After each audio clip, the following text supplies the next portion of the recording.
आग लाग मेरे दिल में आग लगी है, दिल में। हाँ, आगी दिल में लगी है और ये कह रहे हैं बिल में। राम बलि और बिहारी लाल, तुम दोनों ने सुना हरे दरबार मेरे भाई साहब का फैसला। हरे दरबार मेरे भाई साहब ने अपनी बेटी गुलमती को हाँ। इस विक्रमगढ़ की राज की मलका बना दिए और खुफिया खजाने का नक्शा सेनापति निर्भय सिंह के दे दिए जी। और क्या कहा? जब मेरी दोनों बेटियां सयानी हो जाएं तो दोनों को आधा आधा रात दे देना। और मुझको क्या कहा? एक अच्छा सा राजकुमार देकर इसके हाथ मिल करके इसे ससुराल भेज देना। तो कौन राजकुमार न देखे कौनो भैंसा देखे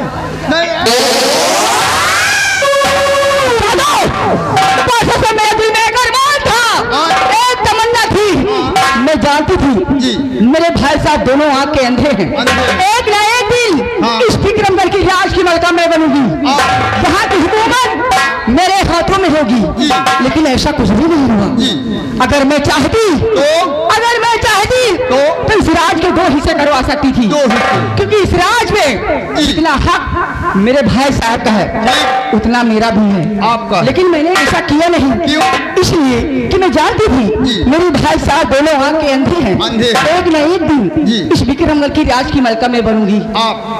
रही बात राजकुमार की, तो अगर किसी न किसी तरीके से वो खुफिया खजाने का नक्शा मेरे हाथ लग जाए तो अच्छे राजकुमार मेरे आगे पीछे घूमेंगे। लेकिन बिहारी लाल अफसोस इस बात का है, खुफिया खजाने का नक्शा भी मेरे हाथ से निकल गया। अब मैं इस विक्रमगढ़ की राज की मलका नहीं बन सकती। मलकिन आप मारपीट ना करो। नहीं मारूंगी। हाँ, तो आप राज की मलका बन सकती हो। कैसे? ऐसे कि आप बुलवाइए सेनापति निर्भय सिंह को। निर्भय सिंह को? जी, सेनापति जी को बुलवाइए और उसको अपने चक्कर में। तुम्हारा दिमाग तो ठीक है। मैं यहाँ की राजकुमारी हूँ जी। मैं ऐसा नहीं कर सकती। नक्शे के लिए क्या? हाँ, सिर्फ आप उसके साथ नाटक करिए, उसको अपने चक्कर में फंसाइए।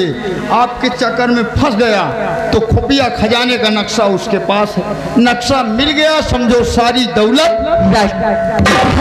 हाँ, तू ठीक कहता है जी।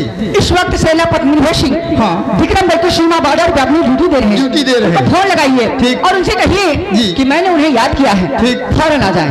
आइए बैठिए।